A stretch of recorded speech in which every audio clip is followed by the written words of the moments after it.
안녕하세요. 오늘은 정말 빠르게 변화하고 있는 2025년 중국 소비 트렌드, 그리고 그 변화의 완전 중심에 있는 플랫폼이죠. 샤오홍슈에 대해 깊이 파헤쳐 보려고 합니다. 오늘 저희 이야기는 또 청취자분들이 공유해 주신 자료, 골든에이지 인터내셔널 네이버 블로그 포스팅들을 많이 참고했어요. 네, 반갑습니다.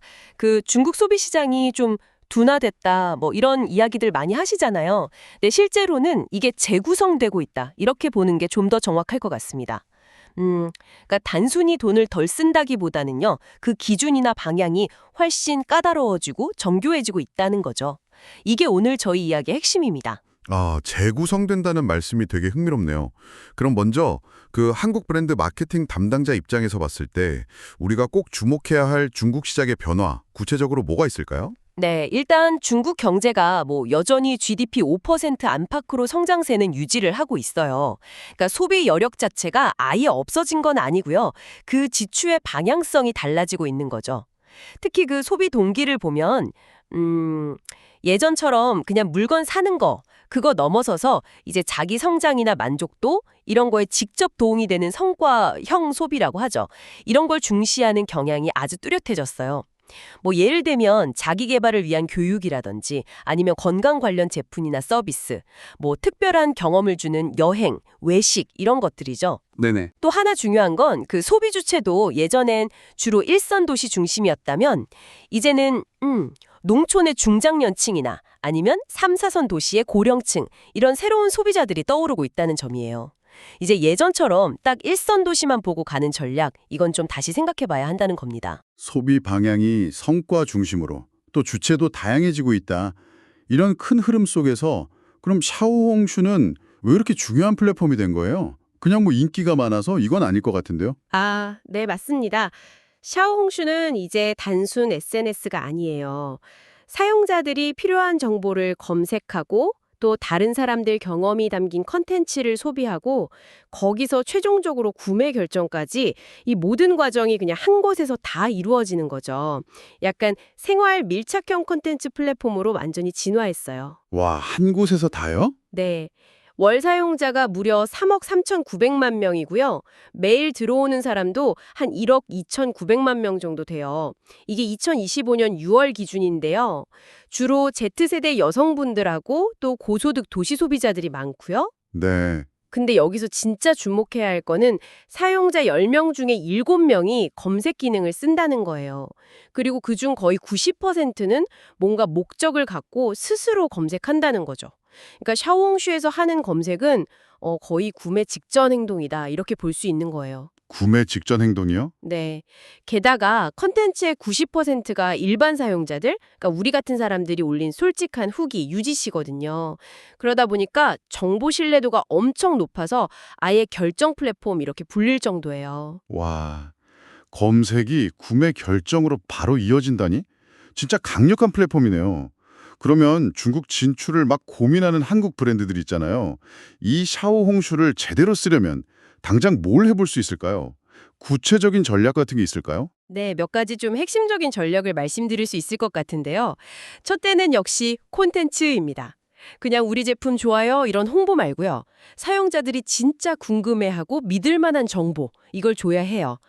예를 들어서 정보를 막 모아놓은 합집한형이라던가 아니면 전문가 느낌을 주는 정보형, 또 구매를 확 당기는 리뷰나 비교형, 어떻게 쓰는지 알려주는 튜토리얼형, 뭐 이런 포맷들이 효과적이거든요. 근데 뭐니 뭐니 해도 제일 중요한 건 체험 후기 중심의 진정성 있는 컨텐츠. 이거죠. 아, 진정성 있는 체험 후기요. 네. 둘째는 검색 광고를 아주 적극적으로 써야 합니다. 사용자가 어떤 키워드를 딱 검색했을 때 우리 브랜드가 눈에 잘 띄게 하는 거죠. 샤오홍슈의 검색 직도달이라고 검색 결과 바로 위에 관련 콘텐츠를 딱 보여주는 그런 광고 시스템도 꽤 효과적이고요.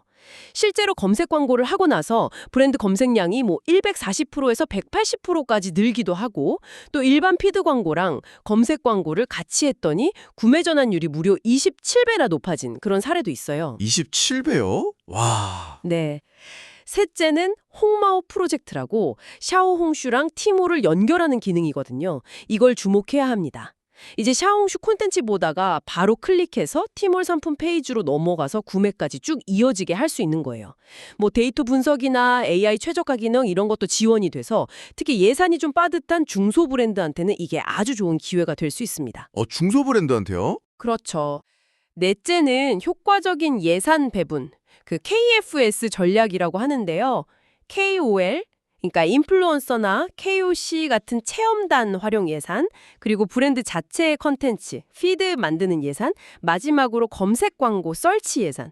이걸 제품 특성이나 마케팅 단계에 맞게 전략적으로 잘 나눠야 돼요. 예를 들어 좀 신중하게 사는 고관여 제품이다. 그러면 자체 컨텐츠랑 검색 광고 비중을 좀 높이는 거죠. 뭐 한 30, 40, 30 비율로 제한되기도 하고요. 예전처럼 그냥 KOL한테만 확 몰아주던 방식에서 벗어나서 이제 소비자가 직접 정보를 찾아다니는 그 여정에 맞춰서 자원을 다시 배분해야 된다. 이런 근본적인 변화가 필요한 거죠. 네네. 그리고 마지막으로 샤오홍슈가 이제 한국에도 공식 진출했잖아요. 이것도 대비를 해야 합니다. 이제 국내 사용자들한테도 점점 익숙한 플랫폼이 될 테니까 미리미리 체험형 컨텐츠 만들어 놓고 또 검색 최적화, 그러니까 SEO죠. 사용자들이 검색할 만한 키워드를 컨텐츠에 잘 녹여내고 필요하면 중문 컨텐츠 현지화 같은 것도 준비를 해야 합니다. 와, 진짜 구체적인 전략들이네요. 혹시 뭐 이렇게 전략을 잘 써서 성과를 낸 실제 브랜드 사례나 저희가 좀 참고할 만한 시사점 같은 것도 있을까요? 특정 브랜드를 딱 집어서 말씀드리긴 좀 조심스럽긴 한데요. 그래도 전략 효과를 보여주는 사례는 꽤 많습니다. 예를 들어서 검색 광고를 되게 열심히 한 특정 식품 카테고리 브랜드들, 뭐 요거트나 주류, 시리얼 같은 거요. 이런 브랜드들 샤오홍슈 내에 검색량이 눈에 띄게 확 늘어난 걸 볼 수 있었고요. 오. 아까 말씀드린 KFS 예산 전략 있잖아요. 이걸 잘 활용하면 신제품 딱 나왔을 때 인지도를 빨리 높인다거나 아니면 고관여 제품의 구매 전환율을 효과적으로 끌어올릴 수 있다. 이런 가능성도 계속 확인되고 있습니다. 홍마오 프로젝트, 이것도 당연히 콘텐츠를 통한 실제 매출 증대에 기여할 잠재력이 아주 크고요. 여기서 제일 중요한 시사점은 이거예요. 뭐냐면 중국 소비자들은 이제 정보를 탐색하고 비교하고 나서 결정하는 이 과정에서 검색을 정말 핵심적으로 쓴다는 점입니다. 아, 검색이 핵심이군요. 네. 따라서 브랜드는 이 여정 속에 아주 자연스럽게 녹아 들어가 있어야 돼요. 이제 중국 시장은 그냥 노출 많이 되는 브랜드가 아니라 소비자의 니즈를 정확히 읽고 가장 잘 이해받는 브랜드가 성공하는 시장으로 변하고 있다. 이렇게 보셔야 합니다. 네, 오늘 진짜 중국 소비 시장 변화부터 샤오홍슈 활용 전략까지 정말 핵심만 쏙쏙 뽑아서 알차게 알아봤네요. 네, 정리를 좀 해보자면 중국 소비 시장은 지금 재구성 단계에 있고요. 샤오홍슈는 이 변화된 트렌드를 공략하는 데 있어서 정말 빼놓을 수 없는 핵심 채널이라는 겁니다. 중요한 건 이 플랫폼 변화를 빨리 알아채고 두려워하지 않고 계속 실험하면서 우리 브랜드에 맞는 방법을 찾아나가는 그 자세일 것 같습니다. 네, 오늘 저희가 다룬 내용 외에도 뭐 최신 중국 마케팅 트렌드나 샤오홍시 운영 전략 이런 더 깊은 정보가 궁금하시다면요. 골든에이지 인터내셔널 네이버 블로그 꼭 한번 방문해 보세요. 아, 그리고 진짜 놓치기 아까운 중국 마케팅 실전 인사이트를 메일로 편하게 받아보고 싶으시다. 그러면 골든에이지 뉴스레터 구독 이것도 정말 강추합니다. 저희 유튜브 채널도 많은 관심 부탁드리고요. 구독, 좋아요, 댓글, 알림 설정까지 해주시면 저희한테 정말 큰 힘이 됩니다. 마지막으로 청취자분께 질문 하나 드리면서 마무리할까 합니다. 오늘 저희가 이야기 나눈 이런 변화들을 다 고려했을 때 여러분의 브랜드는 중국 소비자의 성과형 소비 니즈와 검색 중심의 구매 여정에 앞으로 어떻게 더 효과적으로 다가갈 계획이신가요? 오늘 저희 이야기가 여러분께 조금이나마 유용한 정보가 되었기를 바랍니다. 감사합니다.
오늘 저희 이야기가 여러분께 조금이나마 유용한 정보가 되었기를 바랍니다. 감사합니다.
우선 저희 이야기가 여러분께 조금이나마 유용한 정보가 되었기를 바랍니다. 감사합니다.